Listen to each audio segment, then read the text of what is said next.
আজকের সারা দিনে এক ওয়াক্ত নামাজ পড়ো নাই, ফজর, জোহর, আসর, মাগরিব। এই জানোয়ার, তুমি ঘুমাইবা কেমনে জানোয়ার? তুমি হাইওয়ান, মুসলমানের ঘরে ঘুমাইবা কেমনে? অসভ্য। তোর আল্লাহ নাই, তোরে কেউ বানায় নাই। আজকের দিনে যে কয় লোকমা ভাত খাইছো না ফরমান, তোর বাপে খাওয়াইছে বেটা, তোর আল্লাহ খাওয়াইছে। সে মনিবকে সেজদা দিলি না কেন বেঈমান? বলো। 18 বছরের সন্তান, 16 বছরের সন্তান, 14 বছরের সন্তান, সুস্থ সবল, চোখ, নাক, কান, হাত, পাও, সারা দেহ সবল, তুমি অপদার্থ, সেজদা দাও না কেন? আপনারা বাবারা কোথায়? আপনারা মারা কোথায়? 365 দিনে, খোদার 365 দিনে এক বছর আপনার একটা ছেলে কোনোদিন ফজরের নামাজ পড়লো না, একদিনও ফজরের নামাজ পড়ে না, জানেও না ফজরের ওয়াক্ত হয় কখন। এই জানোয়ার মুসলমানের ঘরে কেমনে ঘুমায়? তার মাকে, তার বাবা কই? হ্যাঁ, সংসার করছে হেওয়াটা, সংসার। খাট কিনছে, সোফা কিনছে, বদনা কিনছে, লোড়া কিনছে, সার কাপ কিনছে, নুনের বাড়ি কিনছে, হেওয়াটা উল্টাইছে। টাইলস দিয়া ঘর করছে, টাইলস, বাথরুমও টাইলস, মাশাআল্লাহ, কপাল। জিফুত এখন টাইলসে মতে, সুবহানাল্লাহ, জিফুত টাইলসে মতে। কত বড় সৌভাগ্য! সোফাত বইয়ে, বাপ দাদা ফিরিত বইছে, অন্যায়নাথ করে কিসে বইয়ে? সোফাত। এই জিন্দিগি না, অপেক্ষা করেন, আমিও আপনারাও। কোরআনুল কারীমে আছে, আল্লাহ বলছে ফান্তাযিরু ইন্নী মাআকুম মিনাল মুনতাযিরিন। আল্লাহ বলে বান্দা অপেক্ষা করো, আমিও আল্লাহ অপেক্ষা করছি, দেখা হবে তোমার সাথে আমার হাসরের ময়দানে। আমি বুঝাই দেবো আমি খোদা কেমন। হ্যাঁ, দুগা ভাত খাওয়াইছি দেখে বুঝলে গেছো না? কয়টা ভাত খাওয়াইছি দেখে বুঝো নাই আমি কিছু করব না? আর আমি কিছু ঘুমাইতে দিছি? আমি কয়টা চাল ডাল খাইতে দিছি দুনিয়া, এই জন্য মনে করছো আমি কিছু বলবো না? না না না, আল্লাহ তাআলা বলছে শাদীদুল ইকাব, আমি ভীষণ শাস্তিদাতা, সারিউল হিসাব, খুব দ্রুত হিসাব গ্রহণকারী। আল্লাহ বলছে আমি যুনতিকাম, আমি প্রচন্ড প্রতিশোধ গ্রহণকারী। আল্লাহ বলছে আমি আজিজ, আমি মহাপরাক্রমশালী। আল্লাহ বলছেন আমি আলা কুল্লি শাইইন কাদির, সব বিষয়ে সব কিছুর উপরে আমি পূর্ণ ক্ষমতাবান। আমি ছাড়ব না এক সুতা, এক বিন্দু। আল্লাহ বলছেন ছাড়ব না, ছাড়ব না। আহসাহুল্লাহু ওয়া নাসু, আল্লাহ বলেন আমি গুনে গুনে রেখেছি, তুমি ভুলে গেছো। লাকাদ আহসাহুম ওয়া আদ্দাহুম আদ্দা, আল্লাহ বলে আমি তোমাদেরকে বেষ্টন করে রেখেছি, আর আমি তোমাদের জিন্দেগির মিনিট মিনিট, সেকেন্ড সেকেন্ড, পরত পরত, নিঃশ্বাস পলক, আল্লাহ বলেন গুনে গুনে গুনে গুনে রেখেছি। বন্ধু আমার, এজন্য দোস্ত আমার, বন্ধু আমার, বাবারা আমার, ছেলেরা আমার, আমরা যদি এইভাবে চলতে থাকি, আগামী সমাজ, আগামী সময় কল্পনা করেন, সামনে তাকায়। বাংলাদেশের বয়স 1971 থেকে ধরলে একটি স্বাধীন সার্বভৌম বাংলাদেশের বয়স 50 থেকে সামান্য, নাকি? তাহলে 50 বছরের ব্যবধানে একটি সমাজের, যুব সমাজের যদি এই হালাত হয়, আগামী 50 বছর টার্গেট ধরেন। বুঝেন নাই কথা? এখনো তো বেশি দিন হয়েছে না। বাংলাদেশ খুব বয়স্ক না তো, অল্প না, 50-এ না। এখনই যদি এই হালাত হয়, তোমরা এখানে নামাজ পড়ছো কয়জন বলো? তোমরা আজকে মাগরিব পড়ছো কয়জন? এশার নামাজ পড়ছো কয়জন? তুমি মায়ের দুধ খাও নাই? তোমার রক্তে ইসলাম নাই? তুমি যে আল্লাহকে সেজদা করলা না? তুমি যে পেশাব করে পানি নাও না? তুমি মানুষের সন্তান না? তোমার মা তোমারে দুধ খাওয়ায় নাই? তুমি তোমার বাবার হাতে বড় হও নাই? তুমি কি লাওয়ারির সন্তান? তুমি কি রাস্তার ছাগল গরু? হলো মিয়া? অধিকাংশ সংখ্যাগরিষ্ঠ মুসলমান, শতকরা 99 জন 98 জনেরই ফিকির দুশ্মনদের থেকে গ্রহণ করে, কাফেরদের থেকে গ্রহণ করে। ও টেলিভিশনের নায়িকা থেকে একজন মহিলা নিজের জিন্দিগির সমস্ত সাজগোজ গ্রহণ করে। একটা যুবক মুসলমানের ছেলে, ফুটবলের খেলোয়াড়, ক্রিকেটের খেলোয়াড়, সিনেমার নায়ক, বিজ্ঞাপনের কোনো মডেল, তার কাছ থেকে নিজের জীবনের সাজগোজ, চলাফেরা, কথাবার্তার স্টাইল, হাঁটা চলা, এটা শিখে, এটা দেখে। তাহলে এর চাইতে বড় পতন, অধপতন আর হইতে পারে যে আমরা আল্লাহকেও ছেড়ে দিলাম, রসুল্লাহ সাল্লাল্লাহু আলাইহি সাল্লামকেও ছেড়ে দিলাম, ইসলামকেও ছেড়ে দিলাম, আল্লাহর কোরআনকেও ছেড়ে দিলাম, নবীর সুন্নাহকেও ছেড়ে দিলাম। তাহলে আমরা আর মুসলমান কি রইল? আমি যে ভোটার আইডি কার্ডের মধ্যে লিখছি আমার ধর্ম ইসলাম, আমার জন্ম নিবন্ধন সনদের মধ্যে লেখা আছে আমার ধর্ম ইসলাম, আমার পাসপোর্টের মধ্যে লেখা আছে আমার ধর্ম ইসলাম, সেটা কোথায়? সেটা কোথায়? আমার চুলে ইসলাম কোথায়? আমার চেহারায় ইসলাম কোথায়? আমার জিন্দিগির মধ্যে ইসলাম কোথায়? আমার বাজার ব্যবসা লেনদেনের মধ্যে ইসলাম কোথায়? আমার ঘর পরিবারের মধ্যে ইসলাম কোথায়? আমার সাজগোজ কাপড় পোশাকের মধ্যে ইসলাম কোথায়? আমার ফ্যামিলির চলাফেরার মধ্যে ইসলাম কোথায়? আমার সারা দিনের কর্মকাণ্ডের মধ্যে আল্লাহ কোথায়, রসুল কোথায়, আখেরাত কোথায়, কোরআন সুন্নাহর অনুসরণ কোথায়? এই সব কিছু বাদ দিয়ে আমি আল্লাহর কাছে মুক্তি পাবো কিভাবে? আখেরাতে নাজাত মিলবে কিভাবে? এটা তো একটা স্বাভাবিক কথা, স্বাভাবিক কথা। আমাদের যেই কোনো মানুষের এতটুকু বুঝ, এতটুকু দিমাগ, এতটুকু আকল যদি না থাকে, এদ্দুর যদি কাজ না করে দিমাগ, তো আমি মানুষ কিসে? মানুষ কিসে? এই জন্য আল্লাহ তাআলা কোরআনুল কারীমের মধ্যে বলছেন মানুষ দুই ধরনের। কিছু মানুষ আছে যাদেরকে মূলত মানুষ বলে, দুই পাওয়ালা, আর কিছু আছে দেখতে দুই পাও কিন্তু মূলত ওরা চার পাওয়ালা, চার ঠ্যাংওয়ালা, অর্থাৎ এরা মূলত মানুষরূপী জানোয়ার। কোরআনুল কারীমের মধ্যে আল্লাহ তাআলা স্পষ্ট বলছেন, হে নবী, মনের ইচ্ছা মতো, মনের চাহিদা মতো, নিজের খেয়াল খুশি মতো যারা চলে, তার কাছে যা ভাল লাগে, আল্লাহ কি বলছে বাদ দাও, রসুল কি বলছে বাদ দাও, ইসলাম কি বলছে থো, এগুলো থো। সব কিছুর মধ্যে হুজুরের টাইম নাই, সব কিছুর মধ্যে কোরআন হাদিস টাইম নাই, সব কিছুর মধ্যে ইসলাম নিয়ে টানাটানি করো না। ইসলাম শান্তির ধর্ম, শান্তিতে রাখ, ইসলাম যাতে শান্তিতে থাকে, বুঝেন না? ইসলামকে শান্তিতে রাখা উনি নিজের মতো করে চলতেছে। এই যে অন্ধত্ব, গোঁড়ামি, অসভ্যতা, মনের ইচ্ছা মতো চলা, আল্লাহ তাআলা বলেন বন্ধু, এই মানুষগুলোর পরিচয় কি? কোরআনে স্পষ্ট আছে। আল্লাহ বলেন আমাকে বাদ দিয়ে, রসুল আপনাকে বাদ দিয়ে, মনের ইচ্ছা নিয়ে হামখেয়ালি করে যে চলে, আল্লাহ তাআলা বলেন ইনহুম ইল্লা কাল আনআম, এরা আর কিছু নয়, শুধুই জানোয়ার। কোরআনের স্পষ্ট শব্দ। এই যারা যারা এই হাতে ধরে এই মোবাইল ধরে রাখছেন, আপনাদের এই অসভ্যতা এটা নামান। এই হাতে ধরা সবগুলো মোবাইল নামান। এটা একটা ছাগলামি ছাড়া আর কিচ্ছু।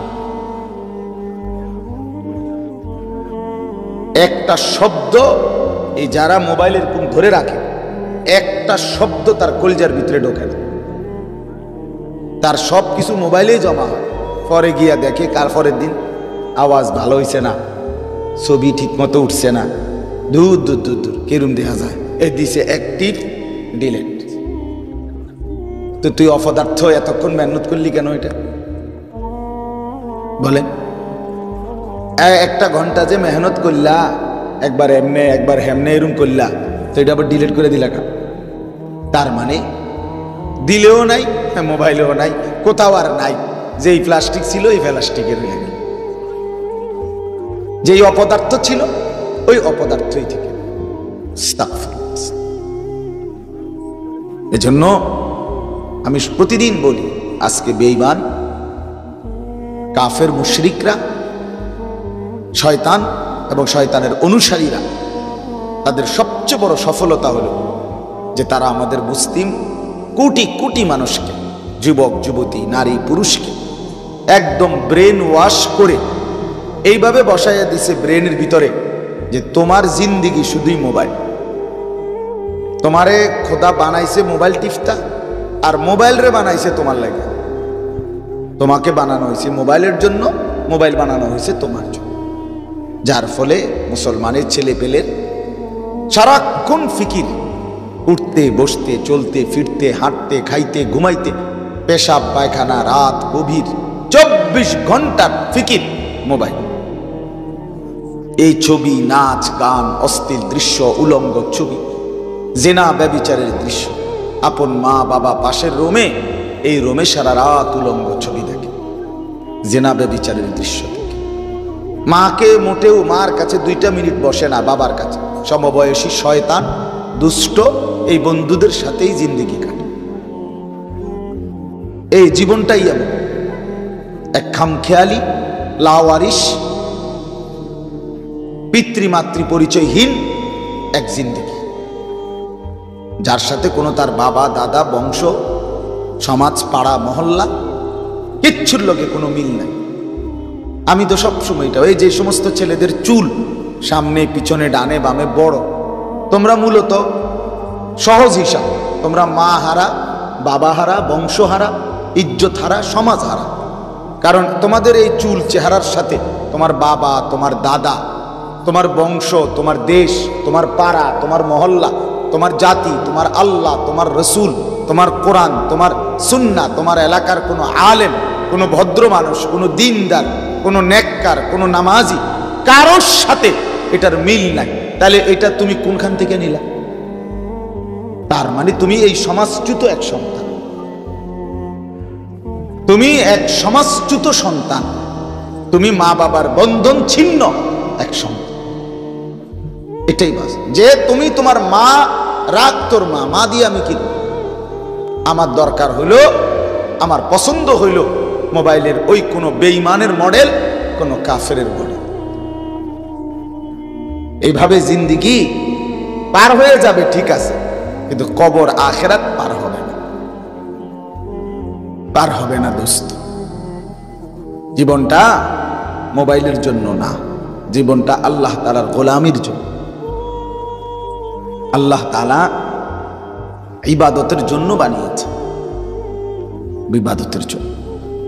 আপনারা এই বাপ চাচারা ভাইবেন আপনাদের সন্তানের দিকে, যার এক বিন্দু কোনো অনুভূতি নেই, কি করে না করে, কেন করে, কোথায় করে, কোনো টাইম নাই, টেবিল নাই, হাঁটা চলার কোনো সিস্টেম নাই ইসলামের সাথে, আল্লাহর কোরআনের সাথে, রসুলের তরিকার সাথে। হ্যাঁ, এটা হাইওয়ান জানোয়ার ছাড়া আর কিচ্ছু কিচ্ছু। আমি তো প্রতিদিন বলি, যে সমস্ত ছেলেরা তোমরা পেশাব করে পানি নাও না, টয়লেট পেপার ব্যবহার করো না, পানি ব্যবহার করো না, তোমরা মাঝে মাঝে কুত্তার দিকে চাই, কুত্তার লগে তোমারে একটু মিলাইয়া নিও, যে তোমার সাথে দেখবা দারুণ মিলতা। হ্যাঁ, প্রয়োজনে কুত্তার সাথে একটা সেলফি তুলে একসাথে, যে আমরা দুই জানোয়ারকে কেমন দেখায় দেখেন। অসংখ্য মানুষ কমেন্টস করে জানাবে আপনাদের দুই জানোয়ারকে দারুণ দেখাচ্ছে, মানাইছে না। একজন ঠ্যাঙ্গালগি দিয়া মতে, আরেকজন পানি ছাড়া মতো, দারুণ সেরকম দেখাচ্ছে, দারুণ হয়েছে। অপবিত্র সন্তান, যার শরীর নাফা, পেশাব করে পানি নেয় না, এটা মানুষের কোনো কাতারেই পড়ে না, মানুষের কোনো সমাজেই পড়ে না, এটা কোনো কাতারেই না। ভদ্রতার কিচ্ছু নাই, এটা অপদার্থ, অপবিত্র, অপবিত্র। এজন্য এটা বুঝা দরকার। আল্লাহ তাআলা আমাদেরকে মুসলমান বানাইছে। 800 কোটি মানুষের মধ্য থেকে আল্লাহ পছন্দ করে, আমাদের কোনো যোগ্যতা ছাড়া, আমাদের কোনো তদবির ছাড়া আল্লাহ দয়া করে আমাকে মুসলমান মা বাবার ঘরে জন্ম দিয়েছেন, এই তাফালিং আর এই ফালতু কাজ করার জন্য নয়। এজন্য প্রিয় ভাই, নষ্ট হইও না, নষ্ট হইও না, নষ্ট হইও না। সুন্দর এই জিন্দেগি নষ্ট করে দিও না। বুট বাদাম, চা বিস্কিট, মোবাইল, নাচ গান, অশ্লীল ছবি, বন্ধুদের আড্ডা, এই বারবার চুলের বাহার ইত্যাদি ইত্যাদি, এটা কোনো জীবন না, এটা কোনো সুস্থ স্বাভাবিক জিন্দেগি হইতে পারে না, পারে না। এই প্রতিবন্ধী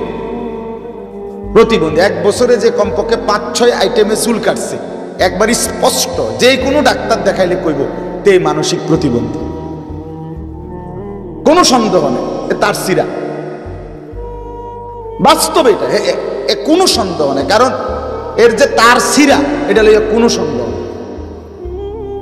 কারণ যে পাগল, যে মাতাল, সেই এরম করে, কি করে না করে হে কই তার।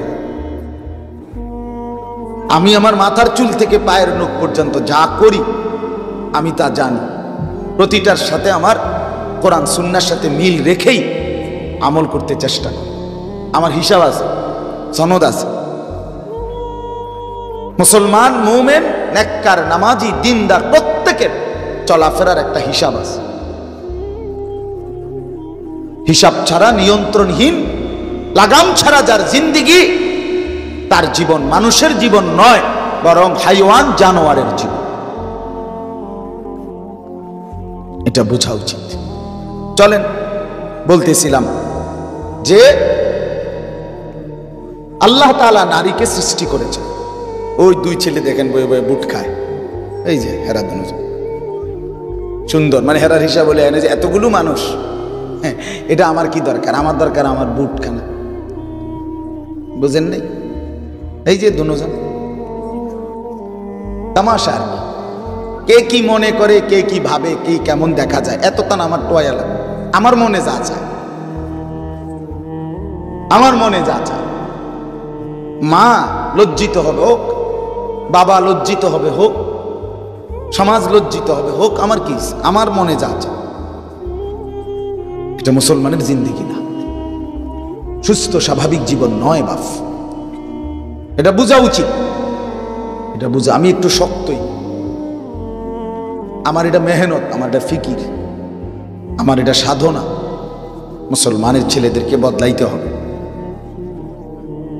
মুসলমানের ছেলেরারে না বদলাইলে আগামী প্রজন্ম কষ্টে পড়বে। আজকে যে ছেলেগুলো 12, 14, 16, 18, 20 বছরের নিচে, এরা যদি এভাবে নষ্ট হয়ে যায়, আগামী 20 বছর পরে এই সমাজ, এই দেশ, এই জাতি আলোকিত মানুষ আর খুঁজে পাবেন। কষ্ট হবে, তখন কষ্ট হয়ে যাবে আগামী দিনে। এভাবে যদি ছেলেদের লাজ, লজ্জা, শরম, হায়া উঠে যায়, আগামী সমাজ নিরাপদ মাও পাবে না, নিরাপদ স্ত্রীও পাবে না, নিরাপদ সংসারও পাবে।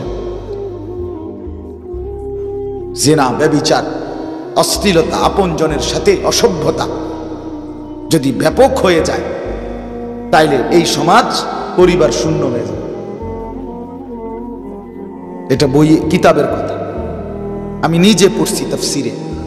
যে সমাজে মুসলমান জিনা, ব্যভিচার, পরকিয়া, অশ্লীলতার মধ্যে লিপ্ত, সেই সমাজ অল্প সময় ব্যবধানে প্রকৃত বংশ আর থাকে না,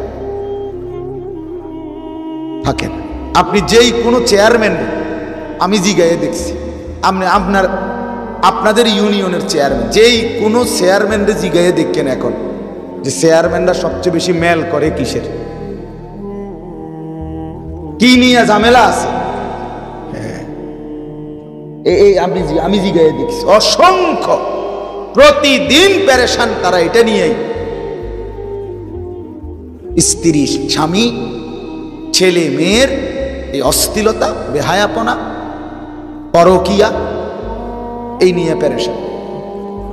আগামী দিনে স্বামী স্ত্রী বাবা মা, ভাই বোন, আত্মীয় স্বজনের এই বন্ধন পবিত্রতা থাকবে কিনা এই অস্তিত্বের মুখে। আমি নিজে আমেরিকান জামাত, কুমিল্লা ভিক্টোরিয়া বিশ্ববিদ্যালয় ধর্মপুর কলেজ মসজিদে জামাত আসছে তাবলিগের দাওয়াত আমেরিকার থেকে, ওনারা তাবলিগ জামাতে। আমি ওনাদের কাছে বসে কথা শুনছি। ওই ভাই বলতেছে, আমেরিকান মুসলমান, এখন বলতেছে আমরা এমন সমাজে থাকি যেই সমাজে একই ফ্ল্যাটে একই ঘরে এক রুমে মেয়েটা অন্য একটা ছেলে নিয়ে ঢুকছে, ছেলেটা আরেকটা মেয়ে নিয়ে ঢুকছে, মহিলাটা ছেলে বাচ্চাদের মা উনি আরেকটা পুরুষ নিয়ে ঢুকছে, আর এই রুমে পুরুষটা আরেকটা মহিলা নিয়ে ঢুকছে। 4 রুমে 4 জন। সারা রাত জিনা ব্যভিচারের পরে সকালবেলা সে বলছে, আমি নিজে শুনছি, বলছে হুজুর খতম খোদার, সকালবেলা এরাই আবার একসাথে বসে নাস্তা খায়।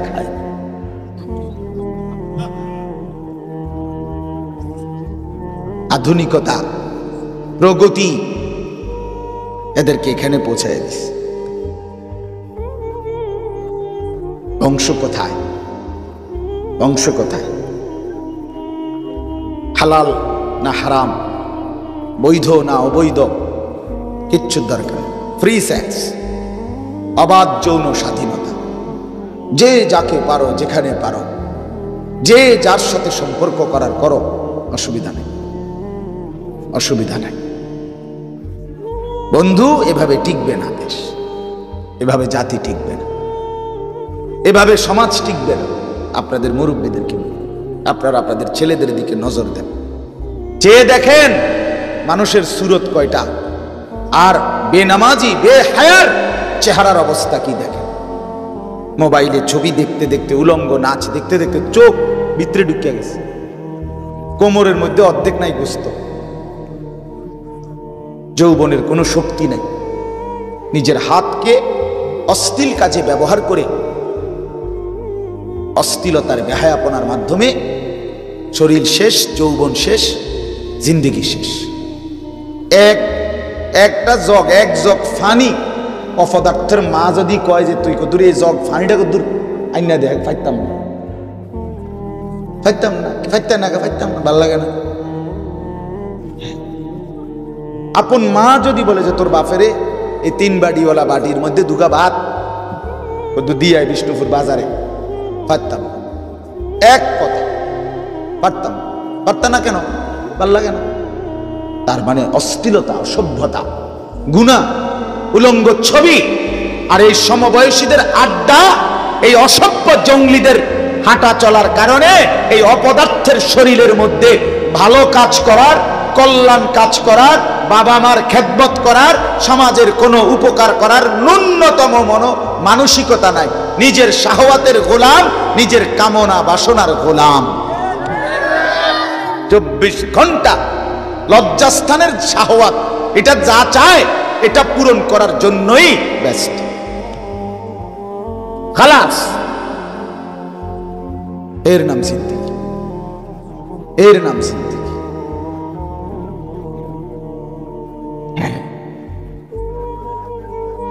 শুধু শাহওয়াত পূরণ করা, শাহওয়াত, লজ্জাস্থানের চাহিদা পূরণ করা।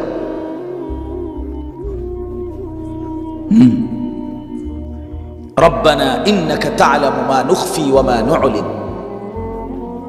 ইব্রাহিম আলাইহিস সালাম বলছেন, আল্লাহ আমি জানি আপনি আমার গোপন বিষয়গুলো জানেন, আপনি আমার প্রকাশ্য বিষয়গুলো জানেন। ওয়া মা ইয়াখফা আলাল্লাহি শাইউন ফিল আরদি ওয়ালা ফিস সামা। আল্লাহর কাছে 7 আসমানের উপরে 7 তবক জমিনের নিচে কোনো কিছু গোপন নাই। রাত 2টায় মা না ঘুমায়, আল্লাহ ঘুমায় না। ছেলেরা উলঙ্গ ছবি যে দেখো, মোবাইলে নর্তকীর নাচ দেখো, মা না ঘুমাইছে, দোস্ত আমার মালিক ঘুমায় নাই, বাবা না ঘুমায় গেছে, আল্লাহ ঘুমায় নাই। আলাম ইয়ালাম বিআন্নাল্লাহা ইয়ারা। আল্লাহ বলেন, বান্দা তুমি কি জানো আমি কিন্তু সারাক্ষণ তোমাকে দেখি। কতক্ষণ? সারাক্ষণ। রাত 2টা হোক আর 3টা হোক, 1 বছর হোক আর 1000 বছর হোক, লক্ষ কোটি বছর পার হলেও আমি মাওলার 1 সেকেন্ডের জন্য তন্দ্রাও আসে না, ঘুমও আসে না। লা তাখুযুহু সিনাতুন ওয়ালা নাওম, আমি আল্লাহর তন্দ্রাও স্পর্শ করে না, ঘুমও স্পর্শ করে না, আমি ঘুমাই না। আল্লাযী ইয়ারাকা হিনা তাকুম ওয়া তাকাল্লুবাকা ফিস সাজিদিন। রব্বুল আলামিন বলেন, বন্ধু নবী আমার, বন্ধু আমার, আপনি যখন দাঁড়িয়ে থাকেন, আপনি যখন রুকু দেন, আপনি যখন সেজদা দেন, আমি 24 ঘন্টা আপনাকে একরকমই দেখতে পাই। আমি দেখি, আমি দেখি। ওমা ইয়াখফা আলাল্লাহি শাইউন, আমি আল্লাহর কাছে কোনো কিছু গোপন নাই, কোনো কিছু গোপন নাই। দোস্ত আমার, যৌবন থাকবে না, বৃদ্ধ বাবা আপনিও থাকবেন না, পর্দার আড়ালের মা তুমিও থাকবা না, মা বোন আপনিও থাকবেন না, কেউ না। আল্লাহ যদি নিরাপদ না রাখে, বান্দার নিরাপদে থাকবার কোনো ক্ষমতা নাই। আছে কি? জি না, না। এজন্য আমরা প্রত্যেকেই, আমি শক্ত বললাম, আঘাত করে বললাম আর কি হয়তো, কিন্তু ভাবা দরকার, পরিবর্তন দরকার। ছেলেদের কাছে অনুরোধ, বাবা এই সমাজ তোমার কাছে অনেক কিছু চায়, এই জনগোষ্ঠী তোমার কাছে ভালো কিছু চায়। তোমার মা তোমার স্বপ্ন দেখে বড় করছে, তোমার বাবা তোমার একটা স্বপ্ন দেখে বড় করছে। আমার বাবার স্বপ্ন ছিল, আমার 5 ছেলে, আমরা 5 ভাই। আমার আব্বা মা বলতো যে আমাদের স্বপ্ন ছিল 5 ছেলেই আমার বাবার কবরের চারদিকে দাঁড়াইব, 5 ছেলেই আলেম হবে। আলহামদুলিল্লাহ, আমার বাবার 5 ছেলেই আলেম হয়েছে। প্রতিটা বাবার স্বপ্ন থাকে, মার স্বপ্ন থাকে, কোলের বাচ্চাকে মা বড় যত্ন করে দুধ খাওয়ায়, এই জিন্দেগি নষ্ট করে দেওয়ার জন্য।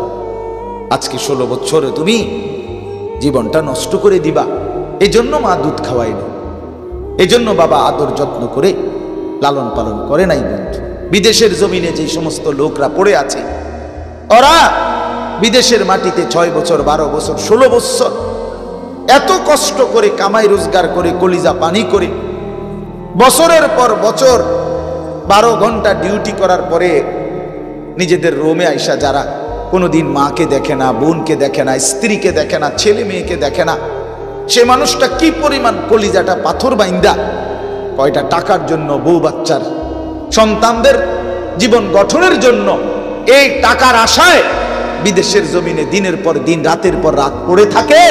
বিনিময়ে তুমি বুঝি এই মোবাইল টিপ্পা, উলঙ্গ ছবি দেখা এই টাকাগুলো নষ্ট করে দিবা, এই জিন্দিগি নষ্ট করে দিবা, এই আশা। এটাই কথা ছিল ভাইয়া। আমার একদিন এক ছেলে হারাম শরীফে সৌদিতে হজমরা জড়ায় ধরে বলছে, কাইদাস নরসিংদী বাড়ি, যে হুজুর আমি আজ 11টা বছর কোনোদিন বাদ যাই নাই, বাবার অভাব, সংসারের ঋণ শেষ হয় না, 11 বছর ধরে পড়ে আছে হুজুর, কোনোদিন অসুখ বিসুখ হইলে একটা ট্যাবলেট কেউ খুললে দিব এই মানুষটাও নাই। 11টা বছর ধরে বিদেশের মাটিতে পড়ে আছি, মা বাবা ভাই বোনের মুখে হাসি ফুটাবার জন্য। 2 সেন্টিমিটার তাপমাত্রার নিচে রাখেন, শিশুদের নাগালের বাইরে রাখেন, ইত্যাদি ইত্যাদি দিক নির্দেশনা থাকে। প্রত্যেকটা পণ্যের একটা দিক নির্দেশনা থাকে। তো আমরা যেহেতু এটা বুঝলাম যে আল্লাহ তাআলাই পুরুষের সৃষ্টিকর্তা, আল্লাহ তাআলাই নারীর সৃষ্টিকর্তা, পৃথিবীর সমস্ত মহিলা নারী তাদের সৃষ্টিকর্তা আল্লাহ। অতএব ইনসাফের কথা, যুক্তির কথা এটাই যে আল্লাহ তাআলাই বলে দিবেন যে আমার সৃষ্টি নারী কোথায় থাকবে, কি করবে, কিভাবে থাকবে, এটা আল্লাহ তাআলাই বলে দিবেন। আর আল্লাহ যা বলে দিবেন, বলে দিয়েছেন, এটাই যৌক্তিক, এটাই উচিত, এটাই ইনসাফপূর্ণ, এটাই বাস্তবসম্মত। কিন্তু দুর্ভাগ্য হলো আমরা সংখ্যাগরিষ্ঠ মুসলমান আজকে আমাদের মানসিকতা হলো যে আমরা নারী কিংবা পুরুষ ঘর কিংবা পরিবার, নিজের ব্যক্তি জীবন কিংবা সব দিক আমরা সাজাইতে চেষ্টা করি দুনিয়াবি কোনো ফাসিক, কোনো কাফের, কোনো নাফরমান, কোনো অবাধ্য, আল্লাহর কোনো দুশ্মন, ইসলামের বিরোধী, কোরআন সুন্নাহর বিরোধী কারো কাছ থেকে। চুল বলেন, মোস বলেন, দাড়ি বলেন, টুপি বলেন, লেবাস বলেন, পোশাক বলেন, ঘর বলেন, বাহির বলেন, নারী বলেন, পুরুষ বলেন, চলা ফেরা, উঠা বসা, সাজ গোজ, আচার আচরণ, ছেলে মেয়ে, বাজার ব্যবসা সবই আছে, কিন্তু সাথে আল্লাহকে রাখেন, আখিরাতকে রাখেন, পরকালকে রাখেন, বাজারও করেন, নামাজও পড়েন, কথা বলেন না, হাসি আনন্দ মজাকও করেন, আল্লাহকে সেজদাও করেন, স্বামী স্ত্রী সংসার করেন, আল্লাহকে সেজদাও করেন। রাসূলুল্লাহ সাল্লাল্লাহু আলাইহি সাল্লাম তার একসাথে 9 জন স্ত্রী ছিল, 9 জন বিবি ছিলেন আল্লাহ পাকের অনুমতিতে একসাথে। তো তিনি প্রতি রাত্রে পৃথক পৃথক সিরিয়াল করা রুটিন মাফিক স্ত্রীদের কাছে রাত থাকতেন, কিছুটা সময় স্ত্রীকে সময় দিতেন, বাকিটা সময় তাহাজ্জুদের নামাজে আল্লাহ তাআলার জন্য সারা রাত দাঁড়িয়ে থাকতেন। নবী সাল্লাল্লাহু আলাইহি ওয়াসাল্লাম কি আহার করে নাই? নবী সাল্লাল্লাহু আলাইহি ওয়াসাল্লাম কি সংসার করে নাই? নবী সাল্লাল্লাহু আলাইহি ওয়াসাল্লামের কি সন্তান ছিল না?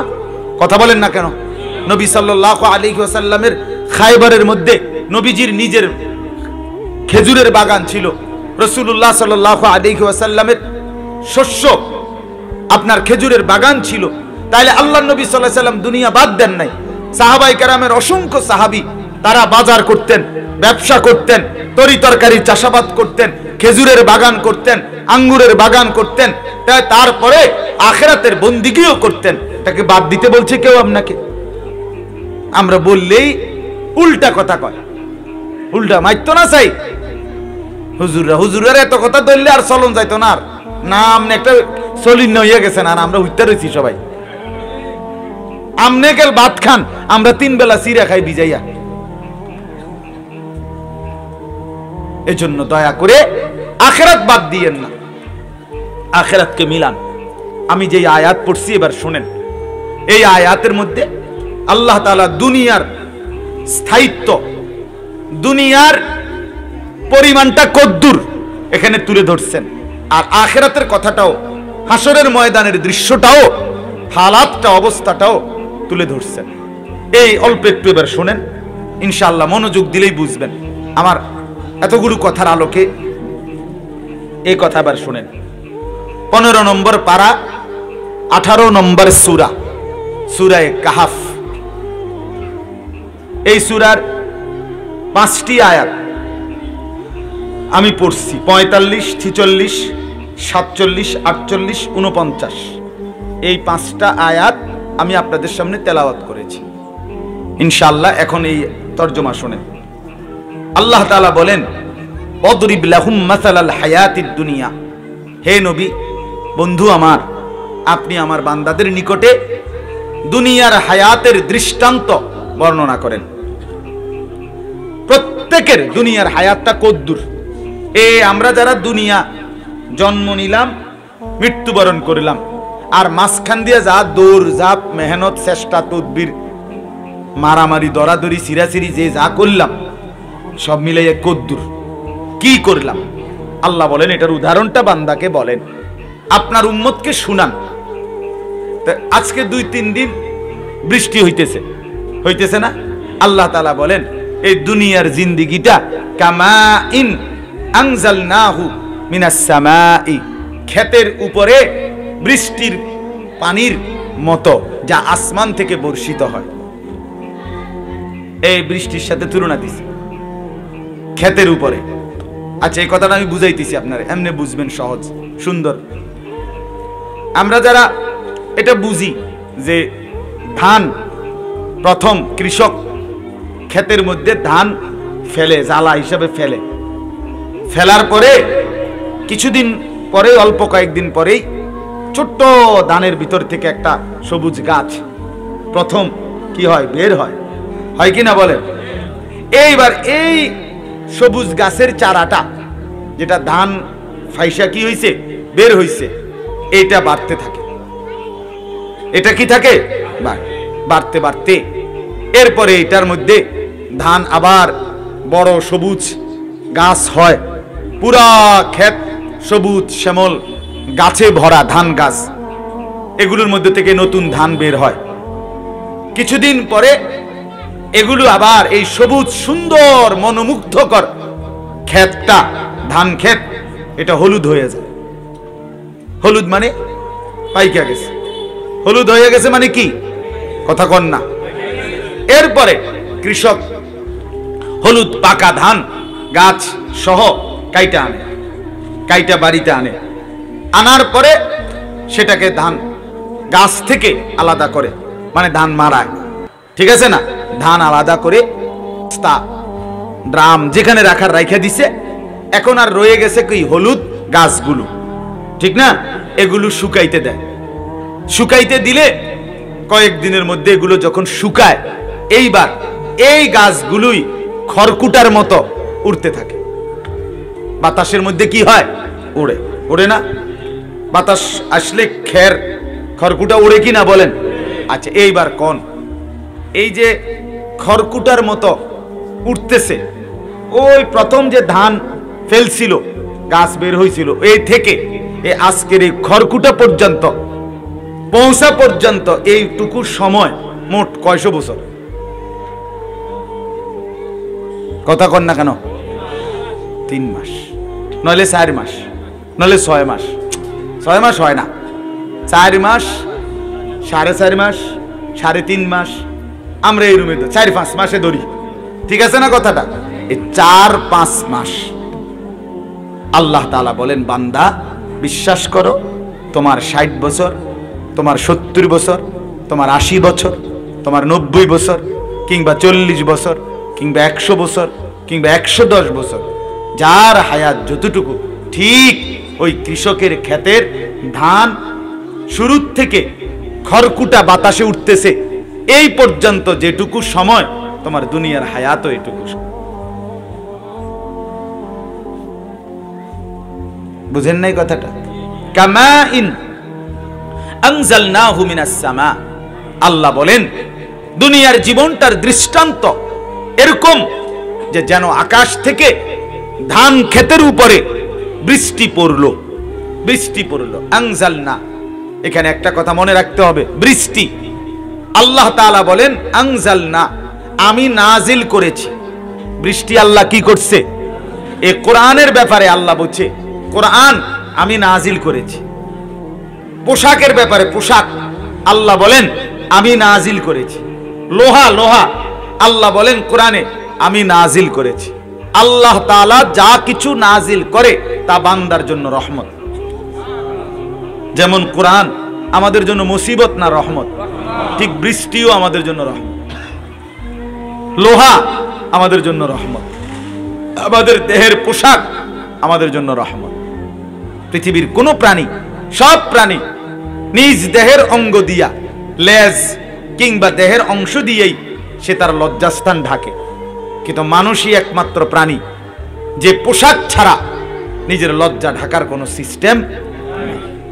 তাহলে পোশাক কি পরিমাণ রহমত! পোশাক যদি না থাকে তাইলে তার ইজ্জত থাকবে কোথায়? তার লজ্জা থাকবে কোথায়? এই জন্য একটা কথা মনে রাখবেন, জরুরি কথা, ইবলিস সর্বপ্রথম, ইবলিস হওয়ার পরে আদম আলাইহিস সালাম এবং হাওয়া আলাইহিস সালামকে নিষিদ্ধ গাছের ফল খাওয়াইয়া এই প্রথম যেই কাজটা করাইছে উনাদেরকে প্রথম যে ক্ষতিটা হয়েছে উনাদের, আদম আলাইহিস সালাম এবং হাওয়া আলাইহিস সালামের গুনার, আল্লাহর হুকুম না মানার কারণে প্রথম ক্ষতি হলো তাদের গায়ের পোশাক পড়ে গেছে। কোরআনে আছে।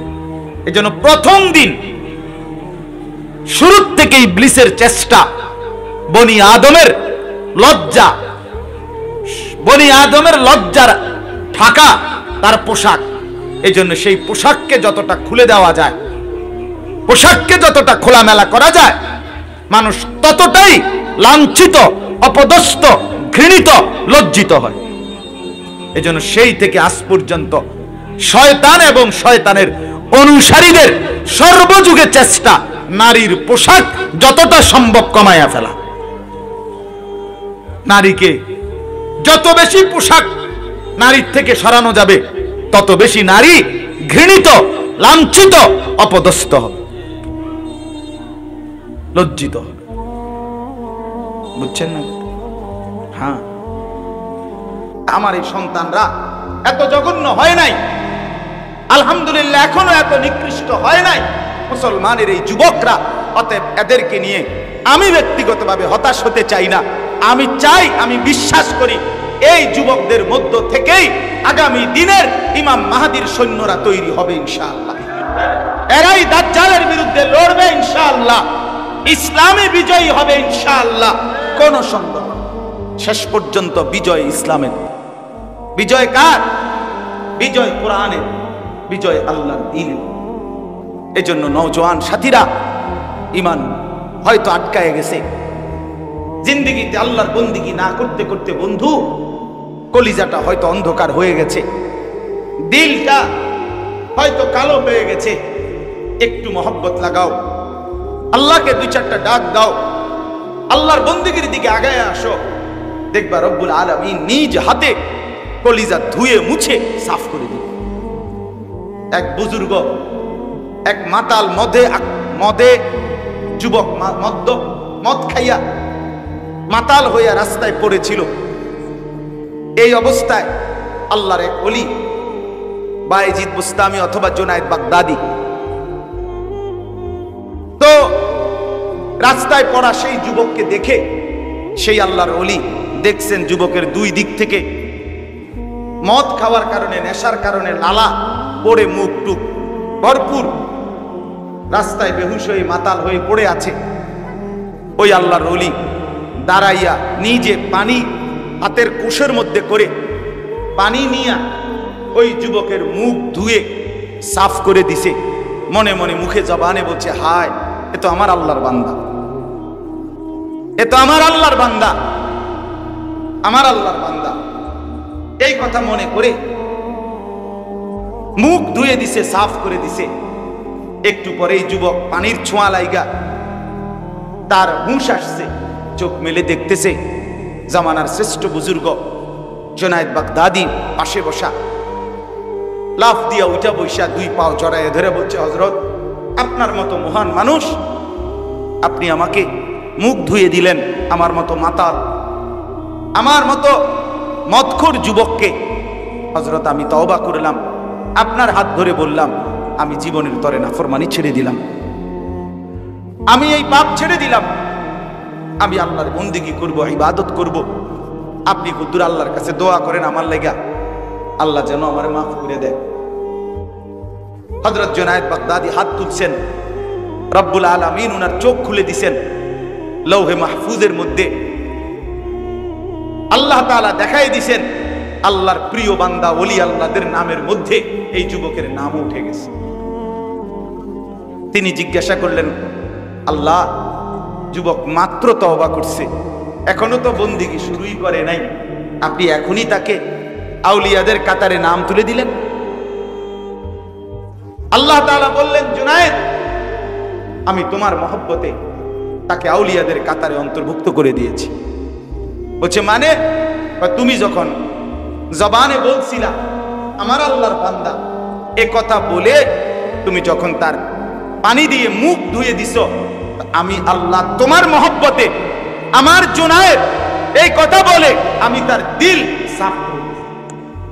তুমি মুখ ধুয়ে দিয়েছ, আমি কলিজা ধুয়ে দিয়েছি, গুনাহ সাফ করে দিছি। ফলে আমার এই যুবক বান্দা সাথে সাথে আল্লাহর প্রিয় বান্দা হয়ে গেছে। এই জন্য আজকের জন্য শুধু এতগুলো কথা বলার অর্থ হলো, প্রিয় ভাই আমার, বন্ধু আমার, মসজিদের ইমাম সাহেব জুমার বয়ান যখনই আল্লাহর কথা বলে, আল্লাহর ওয়াস্তে মনোযোগ দিয়ে শুনবেন। দেখবেন আল্লাহর কথা মনোযোগ দিয়ে শুনলে বলনেওয়ালা যদি হাবশি গোলামও হয়, কালো নিগ্রু গোলামও হয়, আল্লাহ তাআলা তার কথার দ্বারাও আপনার জীবনের মধ্যে পরিবর্তন এনে দিবে। আপনি সব যিনি বলুন, আপনার মসজিদের ইমাম, আপনার এলাকার আলেম, দূরের আলেম, যিনি আল্লাহর কথা বলে তার কথাই মনোযোগ দিয়ে শুনবেন। বলেন ইনশাআল্লাহ। আমার যুবক ভাই, তোমাদের কাছে আমার বিনীত অনুরোধ, শুক্রবারে জুমার বয়ান তোমাদের নিজ নিজ মসজিদে যেই হুজুর জুমার বয়ান করে শুক্রবারে, দয়া করে তুমি ভাইয়া আগে আগে একটু আগে গিয়া, আধা ঘন্টা আগে, 10টা মিনিট আগে গিয়া মসজিদের কাছাকাছি কাতারে বৈশা আলাদা তুমি মনোযোগ দিয়ে শুনো। লগে সামান্য কয়টা বন্ধু লইয়া 4-5টা দুষ্ট একসাথে মসজিদে ঢুকো না। একসাথে সাথে ঢুকলে এগুলো ঠেলা ঠেলি, ধাক্কা ধাক্কি, ওই একটা আরেকটারে ঠেলা দিয়ে হাসে, ব্যাটকায়, হ্যাঁ মোবাইল দেখায়, ফালতু একটা কথা বলে, একটা চিমটি কাটে, একটা গেঞ্জি ধরে টান দেয়, একটা লুঙ্গি ধরে টান দেয়, প্যান্ট ধরে টান দেয়। এই ফাইজলামি আর বান্দরামি করতে করতে আল্লাহর বান্দার বয়ানের সময়টা শেষ হয়ে যায়। তখন যেই জাহেল মসজিদে ঢুকছে, ওই জাহেল হয়েই কোনো অনুভূতি ছাড়া, কোনো জজবা ছাড়া, পরিবর্তনের কোনো মানসিকতা ছাড়াই যেমন ঢুকছিল তেমন গাফেল আবার মসজিদ থেকে বাহির হয়। নয়তো আল্লাহর কথা এতদিন ভাইয়া, জুমার দিন তুমি আজকে 10 বছর তুমি জুমার নামাজের বয়ান শোনো, তোমার কি কুদ্দুর পরিবর্তন হইবার কথা না? আমার কথাটা বলেন না, ইনসাফ কি বলে? একেবারে কি মোটেই পরিবর্তন হবে না, কিছুই পরিবর্তন হবে না। তুমি এমন হয়ে গেলা কেন যে মসজিদের শেষ মিনিট পর্যন্ত মোবাইল টিপলা, বের হওয়ার পরে প্রথম মিনিট থেকেই মোবাইল নিয়ে ব্যস্ত হয়ে গেলা। তোমার রাতও কাটে মোবাইল, দিনও কাটে মোবাইল। তোমার স্বপ্ন, তোমার আকাঙ্ক্ষা, তোমার ইচ্ছা, আবেগ, অনুভূতি সব যদি হয় এই বড় মোবাইল, তো তুমি পৃথিবী গড়বা কেমনে, জীবন চালাইবা কেমনে, আখিরাত সাজাইবা কেমনে? আমার ভাই বলো, আমার বাপ বলেন, আপনাদের সন্তানদের এই হালাত, আপনাদের ছেলে মেয়েদের এই হালাত, আহা কেমনে বললে বুঝাইতে পারতাম। মাঝে মাঝে মালিককে বলি, মালিক সেই জবান দাও, সেই শক্তি হিম্মত দাও, যেভাবে বললে মুসলমানের এই নওজোয়ানরা ফিরবে মোবাইলের নেশা থেকে। আজ জাতির সবচেয়ে বড় নেশা মোবাইলের নেশা। আজ নওজোয়ান সবচেয়ে বেশি যেই নাফরমানিতে আসক্ত, সেটা হলো এই বড় মোবাইলের নেশায় আসক্ত। সারা দিন সারা রাত উলঙ্গ ছবি দেখে, সারা দিন সারা রাত। হায় রে বাপ, একজন নারী আল্লাহ তাআলার সৃষ্টি, নারীর সৌন্দর্য আল্লাহর সৃষ্টি, নারীর আকর্ষণ আল্লাহর সৃষ্টি। খোদার কসম, যুয়্যিনা লিন-নাসি হুব্বুশ শাহাওয়াত মিনান নিসা। আল্লাহ বলে গোটা কায়নাতের সমস্ত আকর্ষণের মধ্যে সবচেয়ে প্রথম যেই আকর্ষণীয় বস্তু আমি পৃথিবীতে সৃষ্টি করেছি তার নাম হচ্ছে নারী। এক নারীর আকর্ষণের সামনে গোটা পৃথিবীর সব সৌন্দর্য তুচ্ছ তুচ্ছ।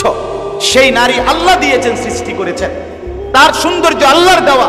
তোমার হৃদয়ে আকাঙ্ক্ষা আল্লাহর ইচ্ছায় তৈরি হয়, সেটাকে নষ্ট না করা, সেটাকে অপাত্রে গুনার রাস্তায় ব্যবহার না। আমি প্রায় বলি, ছেলেরা বাপ একটা জিনিস খেয়াল করো, আপনারাও ভাবেন, মনে করেন এই পাশে 2 জন মহিলা দাঁড়ায় আছে, একজন মহিলা পরিচয় হলো উনি আমার মা, আরেকজন পরিচয় হলো উনি আমার স্ত্রী। দুটোটাই মহিলা, শারীরিক দেহ গঠন, অঙ্গ প্রত্যঙ্গ সবকিছু বরাবর, কিন্তু একসাথে দাঁড়ানো 2 সেকেন্ড। কল্পনা করেন, আমি যখন মার দিকে তাকাই তখন আমার কল্পনায় যা আসে, স্ত্রীর দিকে যখন পরের সেকেন্ডে তাকাই আমার কল্পনায় ভিন্ন জিনিস আসে। ঠিক কিনা বলেন? মার কাছে আমি যা চাই, বিবির কাছে আমি তা চাই না। বিবির কাছে আমি যা চাই, মার কাছে আমি তা চাই না। মার দিকে তাকাইলে হৃদয়ের অনুভূতি হয় একরকম, স্ত্রীর দিকে তাকাইলে হৃদয়ের অনুভূতি হয় ভিন্ন রকম। আমার বাপ, আমার বন্ধু বলেন, আল্লাহকে সাক্ষী রেখে এই সেকেন্ডের ভিতরে দিলের এই হালাত পরিবর্তন করে দিলেন কে? সেই আল্লাহকে ভুলে যাওয়া। এটা যদি জ্বরের রোগীর মতো বানায় দিত, কথা বোঝেন নাই? যে মিঠাটাও তিতা লাগে, তিতাটাও কি লাগে? তিতা লাগে। তখন কি হতো বলেন? প্রতিটা নারী যদি মার মতো মনে হইতো কি অবস্থা হইতো, অথবা প্রতিটা নারী যদি স্ত্রীর মতো হইতো তো কি অবস্থা হইতো বলেন আপনি। রব্বুল আলামিন বলেন, বান্দা আমি দিল বদলাই, আমি দিল বদলাই, তাইলে আমি আল্লাহর দেওয়াই সৌন্দর্য, আমি আল্লাহর দেওয়া তোমার কলিজার ভিতরের শাহওয়াত, সেটাকে বুঝি তুমি 24 ঘন্টা নারীর পিছনে শেষ করে দিবা? আমি আল্লাহর দিকে একবারও তাকাইবে না যে এখানে আমার হুকুমটা কি, আমার বিধানটা কি? এজন্য যুবক ভাই, আমার মুরব্বী বাপ, সবার কাছে অনুরোধ, আপনি আপনার সন্তানকে বুঝান। আমরাও নওজোয়ানদেরকে বুঝাইলাম, তুমি ভাবতে শিখো। আজ এই ব্যারাম, এই ব্যাধি, এই বড় মোবাইলের আসক্তি, হায় আমারে মাফ করে দিয়েন, আমি না বলে পারলাম না। আমার উঠতি বয়সের নওজোয়ান মৌলবী, নওজোয়ান আলেম, নওজোয়ান হুজুর, অল্প বয়সী 20, 25, 30 বছর, 26 বছর, 28 বছরের মৌলবী সাবরা, আজকে তারাও এই বড় মোবাইলেই আসক্ত। ওনারাও ওনাদের সমস্ত কিছুর চিন্তা চেতনার অনুভূতি সবকিছু আজকে বড় মোবাইল থেকেই গ্রহণ করে, বড় মোবাইলেই সরবরাহ করে। আফসুস, কোন ব্যাধি যখন, কোন গুনাহ, কোন খামখেয়ালি যখন উম্মতের ওলামা এবং সাধারণ জনগণের মধ্যে বরাবর হয়ে যায়, তখন কিন্তু ওই জাতির পতন কাছায়া যায়, ওই জাতির বরবাদি কাছায়া যায়। রাগ করলে কিছু করার নাই আমার, কিন্তু আমি স্পষ্ট বললাম, আল্লাহর নবী সাল্লাল্লাহু আলাইহি ওয়াসাল্লাম বলেন, লাম্মা ওয়াকাআত বানু ইসরাঈল ফিল মাআসি নাহাতহুম উলামাউহুম, যখন বনি ইসরাইল মুসা নবীর কওম গুনার নাফরমানির মধ্যে লিপ্ত ছিল, তখন তাদের যারা ওলামা, মুসা নবীর অনুসারী ইহুদি যারা আলেম ছিল প্রথম, তারা তাদেরকে ওই গুনাহ আর নাফরমানির থেকে নিষেধ করেছিল। কিছুদিন পরে যখন দেখলো জনগণ শুনে না, তখন হাদিসে নবীজি বলে, ওই মুসা নবীর কওমের ওলামা যারা ইহুদি, তারাও জনসাধারণের সাথে মিশে গেল, জনসাধারণ যা করছে তারাও তা করলো। আল্লাহর নবী সাল্লাল্লাহু আলাইহি ওয়াসাল্লাম বলেন, ফলে আল্লাহ তাআলা উভয়কে একসাথে ধ্বংস করে দিলেন। নাউযুবিল্লাহ, নাউযুবিল্লাহ। এই জন্য উঠতি আলেম যারা এখানে অনেক আছেন, আমি জানি, আমি দেখছি সব আসার পর থেকে। আপনাদের কাছে অনুরোধ বন্ধু, আপনারা জনগণের দিকে তাকান, মুসলমানের ছেলেদের দিকে তাকান, মুসলমানের যুবক যুবতীদের দিকে তাকান। ওরা 24 ঘন্টা বড় মোবাইলে আসক্ত। অতএব এদেরকে মোবাইলের এই আসক্তি থেকে যদি ফিরাইতে হয়, আপনাকে এই বড় মোবাইলের আসক্তি, বড় মোবাইলের এই যথেচ্ছা ব্যবহার আপনাকে পরিহার করতে হবে, নয়তো তারা শিখবে না, নয়তো তারা বদলাবে না। বলে জরুরত আছে, আমি বলি 100 বার আছে, জরুরতকে জরুরতের জায়গায় রাখো।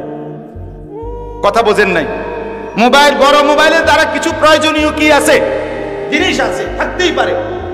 অফিসিয়াল অনেক কাজ, ব্যাংকের অনেক কাজ, অনেক কিছু দ্বারা এটা তারা দরকার লাগে। হ্যাঁ, দরকারটা দরকারের মধ্যে সীমাবদ্ধ থাকে, কিন্তু আপনি অটোতে, সিএনজিতে, রাস্তা, রোডে হাঁটতে আপনি কি সারাদিন অফিস করেন? কিন্তু আপনার ঘটনা কি? আপনার কি কোনো ছুটি ছাটা নাই? আপনার কি কোনো অফিসের বিরতি নাই? আপনি এটা কি অফিস লইছেন? চাকরিটা ছাড়বেন না, এরুম এরুম চাকরি যেটার মধ্যে কোনো বিরতি নাই। আপনি এটা কি ডক্টর চাকরি নিলেন? কথা বলেন না কেন? তার মানে বুঝাই যায় আপনি খামখেয়ালিতে লিপ্ত। যদি বলেন কোনো গুনাই করেনি আমি, তারপরেও আল্লাযীনা হুম আনিল লাগবি মুরিদুন, লাগ বেহুদা কাজ, যেই কাজের দুনিয়াবি কোনো ফায়দা নাই, আখিরাতের কোনো ফায়দা নাই। একজন মুমিন, আল্লাহর কথা, মুমিন ইমানদার এই অনর্থক কাজ করতে পারে না। আল্লাহ আমাদেরকে বুঝার তৌফিক দান করেন। প্রিয় বাপ আমার, ভাই আমার, বন্ধু আমার, আমরা ফিরতে চেষ্টা করি। আমাদের মুরব্বীরা বলে গেছেন, আমাদের বড়রা বলে গেছেন, আজ আমাদের বদলানো দরকার, আজ আমাদের পরিবর্তন দরকার। বিশ্বাস করেন ভাই, বললে তো সারা রাত বলা যাবে। সারা পৃথিবীর সর্বশেষ ষড়যন্ত্রের সব কেন্দ্রবিন্দু কিন্তু ঘুরে ঘুরে ইসলামের বিরুদ্ধে। গোটা পৃথিবী যা ভাবে, যা করে সব কিছুর মধ্যে ইসলামের বিরোধিতা শীর্ষে, কোরআনের বিরোধিতা শীর্ষে। দুশ্মনের সমস্ত ষড়যন্ত্র ইসলামের বিরুদ্ধে।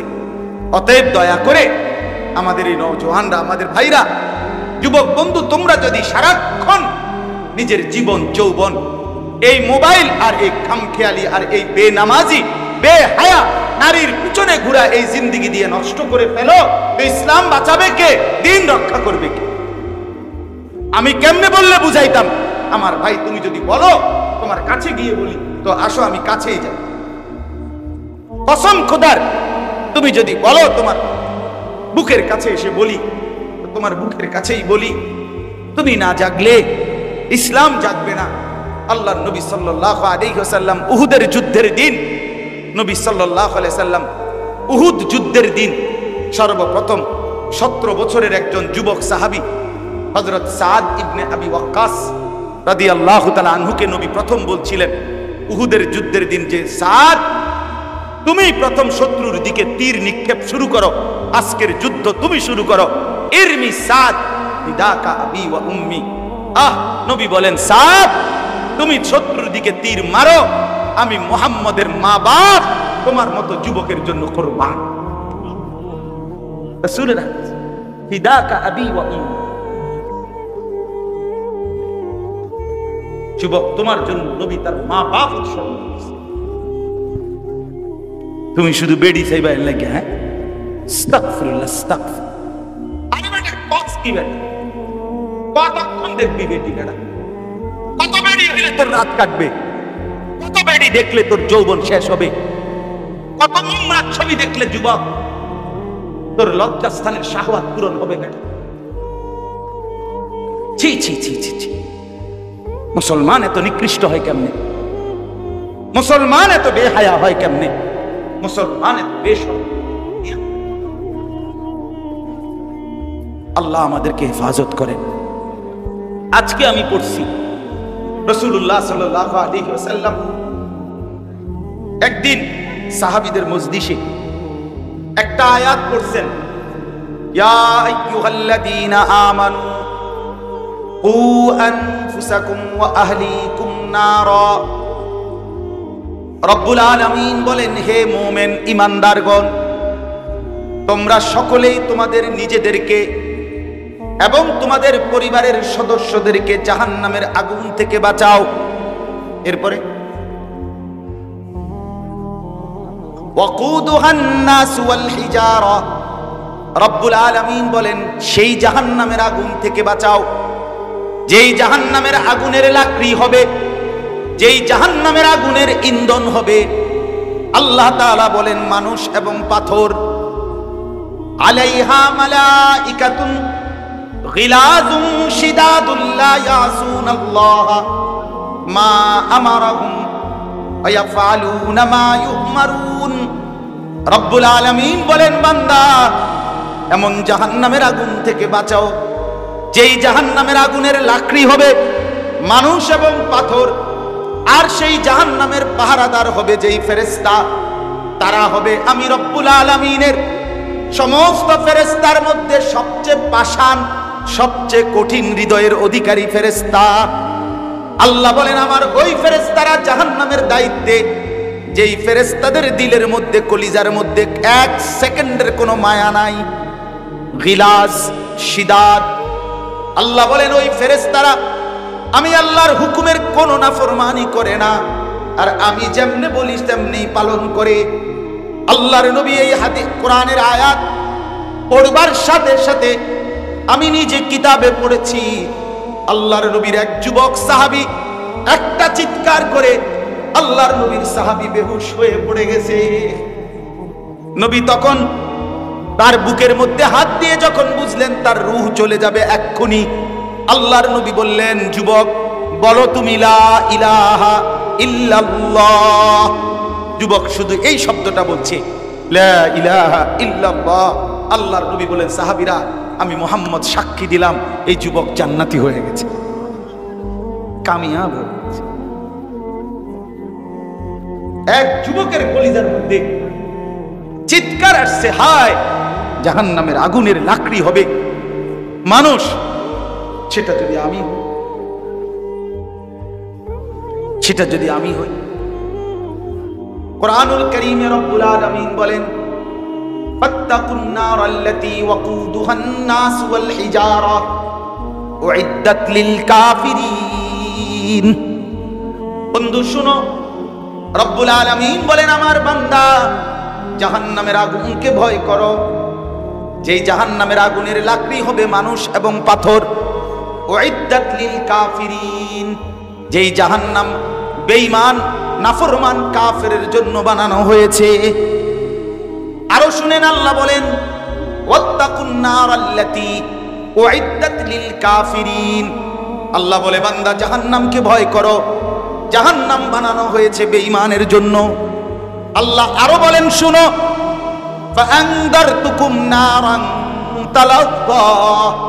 আল্লাহ বলেন আনদারতুকুম, আল্লাহ নিজের দিকে বলছেন, আল্লাহ বলে, বান্দা আমি আল্লাহ সরাসরি তুমি বান্দাকে প্রজ্বলিত আগুনের ভয় দেখাচ্ছি।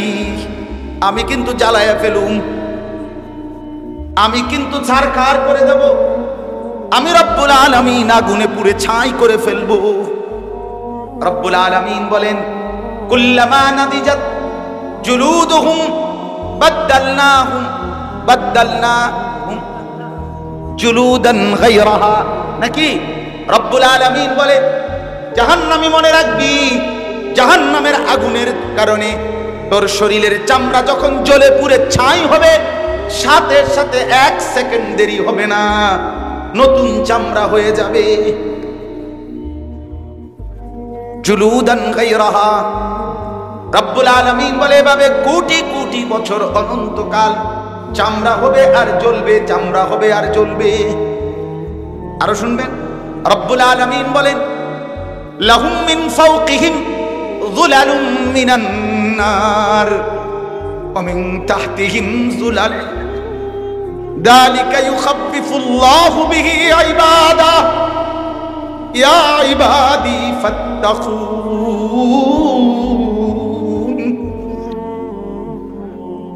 রব্বুল আলামিন বলে, জাহান্নাম নাফরমান বান্দা মনে রাখিস, আমি আল্লাহ তোর মাথার উপরেও জাহান্নামের আগুন বিছিয়ে দেব, তোর নিচেও জাহান্নামের আগুন বিছিয়ে দেব। জাহান্নামের আগুন তোর মাথায়ও থাকবে, জাহান্নামের আগুন ভিতরেও নিচেও। যালিকা ইউখাফফিফুল্লাহু বিহি ইবাদা। আল্লাহ বলেন, বন্ধুরে আমি আমার বান্দাদেরকে কিন্তু আমি আল্লাহ সরাসরি জাহান্নামের ভয় দেখাইলাম।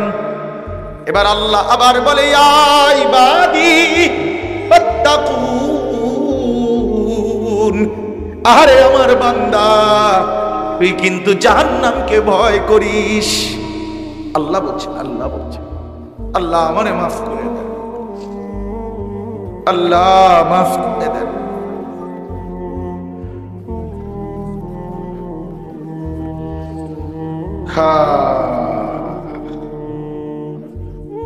চলো বন্ধু, বলেই গেলাম, শুনাই গেলাম। তুমি বদলাইলে পৃথিবী বদলে যাবে ইনশাআল্লাহ। আল্লাহ তাআলা নওজোয়ানদেরকে হিম্মত দান করেন। নওজোয়ান সাথীরা নিয়ত করেন তো ইনশাআল্লাহ নামাজ পড়বেন, নিয়ত করেন, বলেন, হাত তোলেন। বুড়ারা তুললেন না, মুরব্বীরা তুললেন না হাত, নওজোয়ান সাথী তুললেন। যুবক বন্ধু তোলো, হাত তোলো ইনশাআল্লাহ। আল্লাহ আপনি তৌফিক দান করেন, আল্লাহ আপনি হিম্মত দান করেন। তুমি চাইলে পারবে ভাইয়া, তুমি চাইলে পারবে। তোমার শরীর ভালো, স্বাস্থ্য ভালো, চোখ ভালো, নাক ভালো, কান ভালো, হাত ভালো, দেহ ভালো, সব ঠিক আছে, তুমি কেন সেজদা দিবা? আল্লাহর কসম, এই কোরআনে আল্লাহ বলছে, আসরের ময়দানে আমি আমার নাফরমান বান্দাকে বলবো, বান্দা আমার সেজদা গুলো আমারে দে। ওয়ায়ুদাউনা ইলা সুজুদ। খোদার কসম বন্ধু, রব্বুল আলামিন বলবে, বান্দা সেজদা গুলো দে, এখন দে। এত লক্ষ সেজদা বাকি, জীবনের সেই সেজদা গুলো এখন দে। আল্লাহ আবার বলেন ফালা ইস্তাতিউন। রব্বুল আলামিন বলেন নাফরমান বান্দা কোটি চেষ্টা করেও আর পারবে না। আজকে কনুই বাঁকা হয়, আজকে কোমর বাঁকা হয়, আজকে হাঁটু বাঁকা হয় বন্ধু, খোদার কসম হাসরের ময়দানে আর কনুই ভাঙবে না, আর কোমর বাঁকা হবে না, আর হাঁটু ভাঙবে না, আল্লাহর কসম বন্ধু। তুই যুবক সেদিন সেজদা দিতে পারবি না কোটি চেষ্টা করেও। খাশিয়াতান আবসারুহুম তারহাকুহুম যিল্লাহ। আল্লাহ বলেন চোখ নামাইয়া লাঞ্ছনার বঞ্চনার বেইজ্জতি নিয়ে দাঁড়িয়ে থাকবে। ইয়াউমা ইয়াদুজ জালিমু। আমি গল্প শুনাই না রে বন্ধু, কোরআনের আয়াত, ঠিক কিনা বলেন? ঠাকুরমার জুলি বলছি না, রূপকথার কাহিনী শুনাইলাম না, তোর মালিকের কোরআন থেকে তোকে শুনাইলাম। আল্লাহ মাফ করে দেয়, মাফ করে দেয়। ফিকির করা চাই, ফিকির করা চাই, ফিকির করা। হযরতে ওসমান রাদিয়াল্লাহু তাআলা আনহু একদিন বলছিলেন যে হায়, কিয়ামতের ময়দানে যদি আমার 1 মিনিটের জন্য বলে ওসমান তোর ফয়সালাটা মুলতবি রাখলাম, তোরে জান্নাত দেব না জাহান্নাম দেব, এটা পরে ফয়সালা হবে। হযরতে ওসমান বলেন আল্লাহর কসম, ওই মুহূর্ত আসার আগে আমি আল্লাহর কাছে দোয়া করব, আল্লাহ আমারে ছাই বানায় দেন, আমারে মাটি বানায় দেন, তবু আমারে হাসরের ময়দানে এই কথা বললেন না, আমার এই কথা বললেন না, আমারে বললেন। সাহাবী এই ভয় করতেন হাসরের ময়দানকে।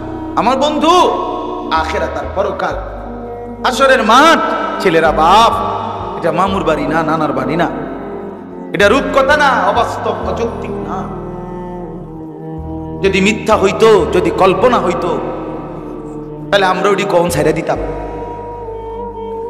ভাতের অভাবে বলি নাই, এত ফ্যাক, এত কাদা ভাঙ্গা মনে লেগেছে, পাতরও খাইছিও না, এখনো ভাত খাইও নাই, নাইলে না খাইলাম। আল্লাহ আমাদেরকে হেফাজত করে।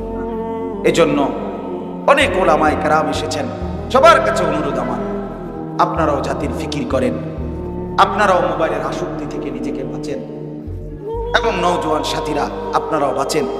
আর আমার মুরব্বী বাবাদের কাছে আপনাদের কাছে অনুরোধ করছি, আল্লাহর হুকুম এটা, আল্লাহর হুকুম এটা, কু আনফুসাকুম আহলিকুম নারা।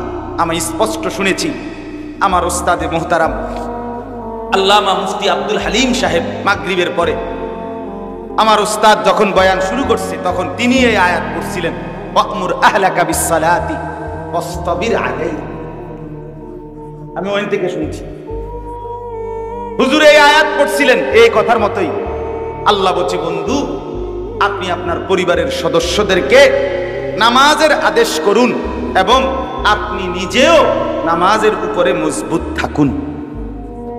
আল্লাহ বলছে, এক মুমিনের জিম্মাদারি, খোদার কসম, বাপ আপনাদেরকে বলি, ছেলের বাপ যারা, মেয়ের বাপ যারা, স্ত্রীর স্বামী যারা, আপনাদেরকে বলি, আপনাদের জিম্মাদারি, জীবনের সবটুকুর বিনিময়ে আপনি আপনার ছেলেকে নামাজি বানান। আপনার তৃপ্তি হবে সেদিন, খোদার কসম আপনি হাসবেন সেদিন, আপনি খুশি হবেন সেদিন, যেদিন আপনার ছেলের নামাজি, আপনার মেয়ে পর্দানশীল হবে, আপনার স্ত্রী নামাজি হবে। যার ছেলে নামাজ পড়ে না, এই বাপ আপনি হাইছেন, ওই মা জালেম, ওই বড় ভাই জালেম, যে নিজ হাতে সন্তানকে কি করে দিল, নষ্ট করে, বরবাদ করে, ইচ্ছা করে নিজে। বাচ্চা চাইছে, বাচ্চা তো সাপও ধরতে চাই, তাই বলে তাকে সাপ ধরতে দিতে হবে না। বাচ্চা তো আগুনেও হাত দিতে চাই, তো তাই বলে তাকে আগুনে হাত দিতে হবে না। আফসোসের বিষয়, হাসতে হাসতে বাচ্চাকে বরবাদ করে দিচ্ছে। আমি এই বৎসরও আপনার দেখছি আল্লাহর ঘরে মক্কায় তাওয়াফ করতেছে আল্লাহর ঘরের চারপাশে। মা বাপ বাচ্চাটার হাতে বড় একটা মোবাইল দিয়া এক পাশে বসে এটা 2 আঙ্গুল দিয়া মোবাইল টিপতেছে, গেমস খেলতেছে, আর হেরা তাওয়াফ করে। মানে হেরা বাচ্চাটাকে কি করে দিল? আল্লাহর ঘরের কাছে কি পরিমাণ খামখেয়াল মুসলমান, নিজের খামখেয়াল। আফসোসের নবীজি সাল্লাল্লাহু আলাইহি ওয়াসাল্লাম বলছেন, প্রত্যেকটা মানব সন্তান, ছোট বাচ্চা, মানুষের মায়ের পেটের বাচ্চা, ইসলাম মানার পূর্ণ যোগ্যতা নিয়ে ভূমিষ্ঠ হয়, মায়ের পেট থেকে বের হয়। মা মিন মাউলুদিন ইল্লা ইউলাদু আলা ফিতরাতিন।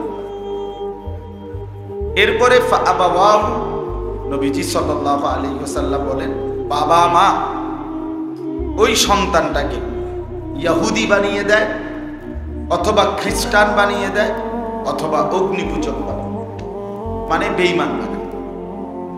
ফাআবাওয়াহু ইউহাফিদানিহি ওয়া ইউনাসসিরানিহি ওয়া ইউমাজ্জিসাহু। মা বাপ কষ্ট করে, ডিশের বিল উনি দেয় না, তাহলে উনি তো তার সন্তান, স্ত্রী, পরিজনকে বেঈমান বানায় দেয়। হিন্দি সিরিয়াল দেখতেছে, নাটক দেখতেছে, উপযুক্ত বয়সের নারী পুরুষ নাচতেছে, গান গাইতেছে, আর এই বেটা তার এই স্ত্রী ছেলে মেয়ের জন্য বছরের পর বছর এইটার ব্যবস্থা, এটার অনুমোদন, এটার স্বীকৃতি, এটা যেন ঠিক মতো চলে, এর জন্য বিদ্যুৎ বিল, ডিশের বিল সব উনি দিচ্ছে না। তো কে বানাইলো? তার এই সন্তান নষ্ট করে দিল কে? আমরা মাদ্রাসায় যারা শিক্ষকতা করি, মাদ্রাসা চালাই, প্রত্যেক বন্ধের পর সবসময়ের অভিজ্ঞতা, আমাদের কওমি মাদ্রাসায় যেগুলো আবাসিক, মানে মাদ্রাসায় থাকে ছেলেরা, হেফজখানা, নুরানি মাদ্রাসা, একেবারে প্রত্যেক বন্ধ বাড়িতে যখন আমরা ছেলেদেরকে বন্ধে বাড়িতে পাঠাই, 7 দিনের বন্ধ, 6 দিনের বন্ধ, প্রতি বন্ধের পরে আবার যখন ছাত্ররা আসে, এই ফিরে আসার পরে আপনি সব মাদ্রাসা যেগুলোতে আবাসিক, নুরানি, হেফজখানা, খবর নিয়ে দেখেন, প্রত্যেক বন্ধের পরে 2 জন 3 জন 4 জন ছাত্র ভাগ। হে আর পড়তো কেন? পড়তো না। খবর নিলে দেখা যাবে ওই যে বাড়িতে 1 সপ্তাহ ছিল, তার মা বাবা বা তার কোনো একজনের মোবাইল 24 ঘন্টা এটা টিপছে, এইটার থেকে থুইয়া এরপরে তারা কোন রকম মাদ্রাসা তাইনা দিয়ে গেছে। এখন আর তার মন বসে, তার কাছে কোনোভাবেই আর এই পড়াটা ভাল লাগতেছে না, কারণ সে তো কি মোবাইল টিপতেছে। বুঝছে? এই জন্য বাবা এটা সাংঘাতিক বিষয়, এটা সাংঘাতিক। অসংখ্য মা বাবা বাচ্চা কাচ্চা শেষ পর্যন্ত মাদ্রাসায় পড়াইতে পারে না, কোরআন শরীফ পড়াইতে পারে না। কয় যে মাদ্রাসায় বাচ্চা দিলে সবসময় ভাগে, ভাগে মাদ্রাসার কারণে ভাগে না, আমনের ঘরে যে টেলিভিশনের লোভ, বড় মোবাইল দেখার লোভ, এই লোভের কারণে ভাগে। আপনি ঘর থেকে গুনার পরিবেশ বন্ধ করে দেন, অটোমেটিকলি বাচ্চা মাদ্রাসায় পড়বে, অটোমেটিক, অবশ্যই পড়বে। কারণ তার মেজাজের মধ্যে তো আছে আমি বাড়িতে যাইতে পারলেই খেলাধুলা, তামাশা। 1 সপ্তাহে একদিনও ফজরের নামাজ পড়ে না, মা বাপ কিছুই বলে।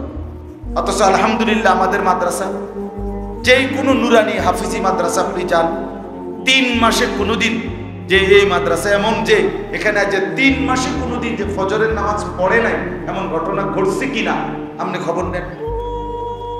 এটা তো কল্পনাও হইতে পারে না যে 5 ওয়াক্ত নামাজ পড়বে না, অথচ এটা মাদ্রাসা, এটা তো হইতেই পারে, হইতেই পারে না।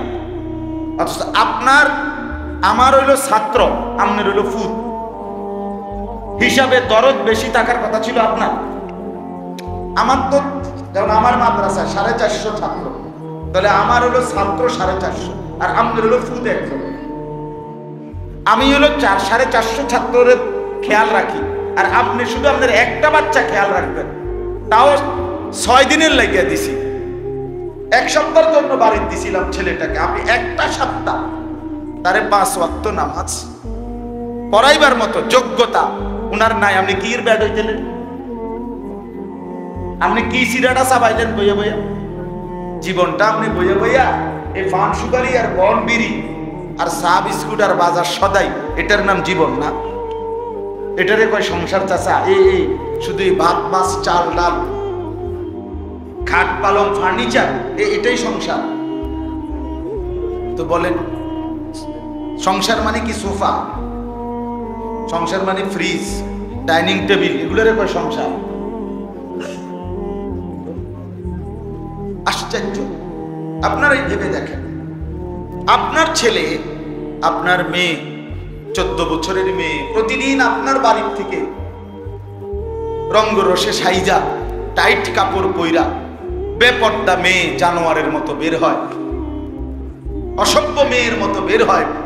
আপনি তাকাইয়া দেখেন, আপনি তো কাপুরুষ, আপনি ব্যর্থ মানুষ, আপনি কাপুরুষ, আপনি ব্যর্থ লোক। আপনি পৃথিবীতে আসার কোন উদ্দেশ্যই বুঝলেন, জীবনের কোনো মানেই বুঝলেন না, সংসারের কাজ কি সেটাও জানলেন। সংসারের কাজ হাদিস শোনেন চাচা ভাইয়া, সবাই শোনেন। রাসূলুল্লাহ সাল্লাল্লাহু আলাইহি সাল্লাম বলেন, 3 শ্রেণীর মানুষের জন্য জান্নাত হারাম। কি হারাম? জান্নাত হারাম। সালাসাতুন হারামাল্লাহু আলাইহিমুল জান্নাহ, 3 শ্রেণীর মানুষের জন্য আল্লাহ তাআলা জান্নাত হারাম করে দিয়েছেন। 1, মুদমিনু খামরি, মদখোর, নেশা করে যে নেশা, মদখোর, গাঁজাখোর, ফুট্টাখোর, বাবাখোর, ডাইলখোর, ইয়াবাখোর, হারামখোর। এই যে মদ খায়, যে নেশা করে, আছে না নেশা? অসংখ্য মুসলমানের সন্তান নেশা করে, গ্রামে গ্রামে এখন পাড়ায় পাড়ায়। এবং যে নেশা করে মনে রাখবেন সে ব্যভিচারী, যে নেশা করে সে জেনা করে। নেশার অপর পিঠে জেনা, এটা একটা গুরুত্বপূর্ণ বিষয়। রাসূলুল্লাহ সাল্লাল্লাহু আলাইহি ওয়াসাল্লাম, যে নেশা করে সে ধীরে ধীরে জিনাতে লিপ্ত, এটার সাথে সম্পৃক্ত। এবং জঘন্য কথা হলো, নবীজি সাল্লাল্লাহু আলাইহি ওয়াসাল্লাম বলেন, যে নেশা করে সে আপন আত্মীয়র উপরে জিনা ব্যভিচারে লিপ্ত, তার দ্বারা আপন জন নির্যাতিত। আপন চাচাতো বোন, খালাতো বোন, মামাতো বোন, ফুফাতো বোন, চাচি, মামি, খালা, এমন হাদিস। কি জঘন্য কথা, চিন্তা করে দেখেন কেমন ভয়ানক কথা। 1 নাম্বার হলো মদখোর, নেশাখোর। 2 নাম্বার হলো আকুল ওয়ালিদাই, পিতা মাতার অবাধ্য সন্তান, মা বাপকে যে কষ্ট দেয়, মা বাবার অবাধ্য যে সন্তান, তার জন্য জান্নাত হারাম। বউরে খুশি করলা জীবন ভর, মারে ছেড়ে দিলা, বাপরে ছেড়ে, আচ্ছা হ্যাঁ ভাতে না খাইতেছ, খাও, পাঙ্গাসার তেলাপিয়া, এই তো ঠিক আছে, খাও, রঙের গুড্ডি উড়াও, ফুর্তি করো, হাসরের ময়দানে দাঁড়াইবা, আর ফেরেশতা একটা লাথি দিয়া জাহান্নামে চলে, একটা লাথি। জাহান্নামীকে স্বাভাবিকভাবে হাঁটাইয়া নেওয়া হবে না, লাথি দিয়া নেওয়া। এটাই কোরআন। কোন জাহান্নামীকে ভদ্রচিত ভাবে হাঁটাইয়া জাহান্নামের দিকে নেওয়া হবে না, লাথি দিয়ে ফুটবলের মতো ত্রাম ত্রাম ত্রাম। যেই কোন জাহান্নামী, এটাই কোরআন, লাথি দিয়া দিয়ে জাহান্নামে। আল্লাহ আমাদেরকে মাফ করে দেন। তাইলে আকুল ওয়ালিদাই, পিতা মাতার অবাধ্য সন্তান। আর 3 নম্বরে, এটা বলার জন্য আমি বলছি হাদিসটা আপনাদের সাথে আমাদের সাথে মিলা, এইটা 3 নম্বরটা।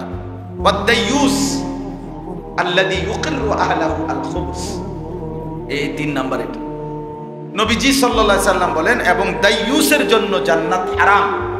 দাইয়ুসকে নবীজি নিজে বলছেন, ওই পুরুষ যে তার পরিবার, স্ত্রী, সন্তানের জন্য নাজায়েজ, হারাম, অশ্লীলতা, বেহায়াপনাকে মেনে নিচ্ছে। খোদার কসম, এটা হাদিস। রাসূলুল্লাহ সাল্লাল্লাহু আলাইহি সাল্লাম বলেন তার জন্য জান্নাত হারাম। বুঝছেন নি চাচা? বুঝছেন ভাইয়া? তার জন্য জান্নাত হারাম। তাহলে আজকে 20 বছর যে আপনার ঘরে রঙিন টেলিভিশন চলতেছে, আমনের বেডি, আমনের জি, আমনের ফুটেজে নাচ গান, নর্তকীর ছবি, হিন্দি সিরিয়াল, সিনেমা, নাটক দেখে, আপনি বুঝেন না এটা? কি বলে? আপনি এটা স্বীকৃতি দিচ্ছেন না, আপনি মেনে নিচ্ছেন না। আপনি যদি বলেন আমি কিতা করবো, আমি কিতা করবো মানে আপনি গম দিয়ে ভিজে সারখালেন, কিতা করবেন না? হ্যাঁ, ওটা আলাপ করে, ওটা কি করবে, আমি কি দেখবো, আপনি কিনবেন মানে মানে বুটপুরি খাবেন আর কি, বইয়ে বইয়ে, এরপরে চা খাবেন, এরপরে বিড়ি খাবেন বইয়ে বইয়ে। আপনার কাম হইল, আপনারে খোদায় হায়াত দিছে, লাস্ট শেষ বয়সটা দিছে বিড়ি আর বন খাইতেন, এই জন্যই দিছিল হায়াত। চা দোকানে বসে বসে আড্ডা দিতেন, টেলিভিশনে নাচ গান দেখতেন, আর ফালতু গল্প আর ফালতু গপ গুজবের মজলিসে বসে থাকতেন। এই জন্য হায়াত দিছিল আল্লাহ, এই রাত এই জন্য, এই দিন এই জন্য। বলেন আমার বাপ, এই জন্য বুঝতে শিখেন। এই আপনাদেরকে বলব, ভাবতে শিখেন, ভাবতে শিখেন। কি ছিল আপনার দায়িত্ব? আপনি মুসলমান, আপনি বুঝেন না বলে এড়াইয়া গেলে চলবে না, আপনি সব বুঝেন। আপনি বুঝেন না মানে একেবারে সরু সরিয়াও যে লিখতে জানে না সেও সব বুঝে। কি বুঝেন? একজন মূর্খ যে লিখতে জানে না, উনি রাতের দিন কয়, বলেন চাচা, কথা বলেন না কেন? উনি বেডারে বেডি কয়, তো হেবড়া বুঝে নাকি? উনি ফাঙ্গাস মাছ রে তেলাপিয়া মাছ কয়, তো উনি কি বুঝে না? উনি গরুর গোশত রে মুরগির গোশত কয়, তো উনি কি বুঝে নাকি? আপনি কোন একটা লোক বলেন যে আপনি কিতা বুঝেন না? একজন আপনি সরু সরে আনা লিখতে পারেন না, এটা না বুঝতাম, বুঝেন না কিতা? হুজুর কর না, বুঝে নাকি? জিগান আপনি, ও চাচা বলেন কি বুঝেন না? দুনিয়া কোনটা বুঝেন নাই? কি রাত বুঝেন না, না দিন বুঝেন নাই, না বেড়া বুঝেন নাই, না বেড়ি বুঝেন নাই, না হাসি বুঝেন নাই, না কান্না বুঝেন নাই, না রোদ বুঝেন নাই, না বৃষ্টি বুঝেন নাই? কি বুঝেন নাই বলেন? আপনি সব বুঝেন, আপনি শেয়ানা, আপনি সবই জানেন। আপনি বিএসও বুঝেন, সিএসও বুঝেন, আরএসও বুঝেন। আপনি টিহা কেমনে মিলাইতে হয়, কিস্তি কেমনে লইতে হয়, সুদ কেমনে লইতে হয়, কত লাখে কত আই, এটি আপনি বুঝেন না। হ্যাঁ, পাটপাড়ির সব বুঝেন, দুনিয়ার সব বুঝেন, ধোকার সব বুঝেন, রোজগারের সব বুঝেন, কিন্তু আখিরাতের কথা বললে বুঝি না।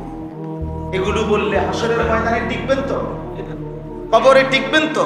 তো হাসরের ময়দানে হুজুরের কাছে, আমার কাছে তো আমারে আমনে অমুকেরে তমুকেরে 900 একটা বুঝ দিয়া হুজুরে না পার পাইলেন। আখিরাত বলেন না চাচা, আখিরাত, আখিরাত কি ইমাম সাহেবের কাছে? তো ইমাম সাহেবের বুঝ দিয়া দাও। ইমাম সাহেব নালে মনে করেন আপনার লগে ফাইলো না আর কি, কুলাইলো না, আপনার দাফটের লগে টাকার জোরে ইমাম সাহেব কুলাইছে না আর কি, তো কি হইছে? এরপরে এখানে তো শেষ না মুআমালা, ইমাম সাহেবের লগে তো আপনার হিসাব কিতাব না। আখিরাত, আখিরাত খবর, হিসাব দিতে হবে। এখানে হিসাব কিতাব হইলে তো হইতো। এই জন্য দয়া করে খামখেয়ালি করা যাবে, খামখেয়ালি করা যাবে। একজন মুসলমানের কমপক্ষে নিজের এবং নিজের স্ত্রী, সন্তান, আমার পরিবার যে কয়জন, মানে যে কয়জন আমার পরিবার, আমার স্ত্রী, আমার 4টা ছেলে মেয়ে, আমি আমার কথা বলতেছি, আমি একজন, তাহলে 6 জন। আমার একজন পার্মানেন্ট ড্রাইভার আছে, তাহলে সেও আমার পরিবার, এই হলো 7 জন। আমার মাদ্রাসা আছে, আমার মাদ্রাসায় 31 জন স্টাফ, এরা আমার পরিবার, মানে এরা আমার অধীনে, এরা আমি এদের প্রিন্সিপাল, তাহলে আমি এদের জিম্মাদার। কথা বুঝছেন? কমপক্ষে যারা আমার অধীনে, যাদেরকে আমি আদেশ নিষেধ করি, আমার কথা শুনে মানে, তাদের ব্যাপারে আমি জিম্মা। হাসরের ময়দানে তাদের ওযু, গোসল, নামাজ, রোজা, পাক না পাক, হালাল হারাম, তাদের নেকি গুনাহ, খোদার কসম, এই প্রত্যেকটার বিষয়ে আমাকে জবাব দিতে হবে। কোন সন্দেহ? যদি আপনি মুসলমান, চোখ বন্ধ করলেই আলো অন্ধকার হয় না, চোখ খুললেই অন্ধকার আলো হয় না, মানে আপনি বুঝি না বললেই আখিরাত হবে না, বিষয়টা এমন না। আপনি বুঝি না বললেই পরকালের পীড়া থেকে বাঁচা যাবে, বিষয়টা এমন। ঢাকার হাইওয়ে পুলিশ একটু কড়া, ঢাকা শহরে যেসব রোডের পুলিশ থাকে, তারা গাড়ি চেক করে, এরা একটু কি এখানকার গুলোর থেকে একটু কড়া। এরা আপনার একটা আইন বাইর করে। এই আমরা যে গাড়ি নিয়ে মাঝে মধ্যে যাই দেখি, এখন আমি যদি বলি স্যার, আমি অনেক সময় বলে দেখছি আমি তো এই আইনটা জানি না, এটা আপনি জানেন না, এটা তো ওনার বিষয় না, উনি ওনার ফাইন যেটা করার এটা ঠিকই কি করতেছে, আমি তো জানি না। তো আমি না জানলে কি এজন্য রাষ্ট্রের আইন এটা কি নাই হয়ে গেছে? তাইলে আপনি জানি না এই কথা বললেন কেন? আপনাকে জানতে নিষেধ করছিল কে? আপনাকে জানার সুযোগ আল্লাহ দিছিল কিনা, হায়াত দিছিল কিনা? বলেন না কেন? বলেন না চাচা, বলেন। আপনারা এই এখানে যারা আছেন, যাদের বয়স 20, 25, 30, 40, 50, 60, 70, আপনি এই লম্বা হায়াতে কোরআন শরীফ সহি শুদ্ধ করার মতো সময়, হায়াত আপনি পাইছিলেন কিনা? বলেন না। তো আপনাদের যাদের কোরআন শরীফ অশুদ্ধ, সহি শুদ্ধ সূরা, কেরাত, দোয়া, কালাম পড়তে পারেন না, আপনি কি বলবেন চাচা? হাসরের ময়দানে কি বলবেন? কথা বলেন, একজন চাচা উত্তর দেন, একজনই কমপক্ষে বলেন, শুনি, বাকিরা আমরা বলেন না। কেন পড়তে পারেন না? কেন? এখন বুঝছি, শুনছিলেন কিনা? বাপ মাই শিখায় নাই, 8 বছর বয়সে না, কথা বোঝেন নাই। এরপরে কি আর কোনোদিন শুনেন নাই যে কোরআন শরীফ সহি শুদ্ধ করতে হয়? শুনছিলেন নি কোনোদিন? তো এরপরে উদ্যোগ নিলেন না কেন? ছোটবেলায় বাপ মাই দেখায় নাই এমন কোনো বিষয়, এরপরে আপনি কি আর গ্রহণ করেন নাই? কথা বলেন, গ্রহণ করছিলেন কিনা? ছোটবেলায় আপনি মোবাইল দেখছিলেন? ছোটবেলায় 8 বছর বয়সে চাচা আপনি মোবাইল দেখছিলেন? তো এখন আপনি মোবাইল দেখছেন না? তো ছোটবেলায় আমরা চিঠিতে লেনদেন করতো, কথাবার্তা, খবরাখবর।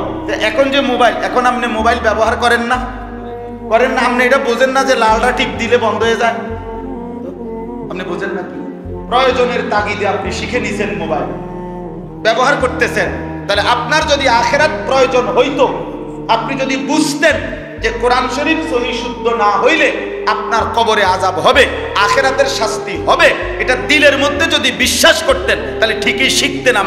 আপনি মনে করছেন এটা কিচ্ছু না, এটি কয় হুজুররা কইতে লাগলে কথা কথায়, বুঝছেন? আপনি আমগো ইসলামটাকে শুধু হুজুরে দিয়া বিচার করছেন। না না, ইসলাম হুজুরের না, ইসলাম আল্লাহ। এই কোরআন হুজুরের কিতাব। কথা বলেন না কেন? আপনি আন্দাজ করছেন কাকে দিয়ে? আর রাসূলুল্লাহ সাল্লাল্লাহু আলাইহি সাল্লামের এমনও সাহাবী ছিল যিনি কালেমাই পড়ছে 50 বছর বয়সে, তো উনি কোরআন শরীফ শিখছে 18 বছর বয়সে। বুঝেন নাই? উনি মুসলমান হয়েছে যখন, ওনার বয়স তখন 50, তো উনি কোরআন শরীফ শিখছে 8 বছর বয়সে। কখন? এরপরে কিনা বলে, কারণ উনি মুসলমানই তো হয়েছে কি। আর নবীজির চাচা, নবীজির হাতে, নবীজির আপন চাচা রাসূলুল্লাহ সাল্লাল্লাহু আলাইহি সাল্লামের ইসলাম প্রচারের 20 বছরের মাথায়, 20 বছর পরে কালেমা পড়ছে। তো নবীজির বয়স যখন 40, চাচার বয়স যদি 5 বছরও বেশি হয় তো 45। একেবারে ছোট চাচা উনি, আব্বাস রাদিয়াল্লাহু তাআলা। তাহলে ছোট চাচাই ধরলাম, একেবারে 5 বছরের ব্যবধানও যদি ধরেন তো চাচার বয়স কত? তো তার 20 বছর পরে যদি কালেমা পড়ে উনি, তাহলে কত বয়স? 65। তাহলে উনি যখন মুসলমান হয়েছে তখন তার বয়স কত? তাহলে উনি কালেমা শিখছে কখন? কোরআন শিখছে কখন? নামাজ শিখছে কখন? দ্বীন শিখছে কখন? ছোট থাকতে। তা আপনি শিখবেন না কেন বলেন? আপনি শিখবেন না কেন চাচা? আপনাকে আল্লাহ হায়াত দিয়েছিলেন শেষ বয়সটা শুধু এই বন বিস্কুট খাওয়ানোর লেগে, খামখেয়ালি করার জন্য।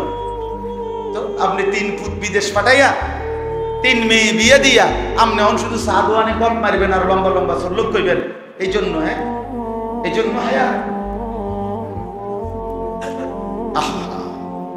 কেমনে বললে বুঝবেন? কিভাবে বললে বুঝবেন? কিভাবে বললে বুঝবেন?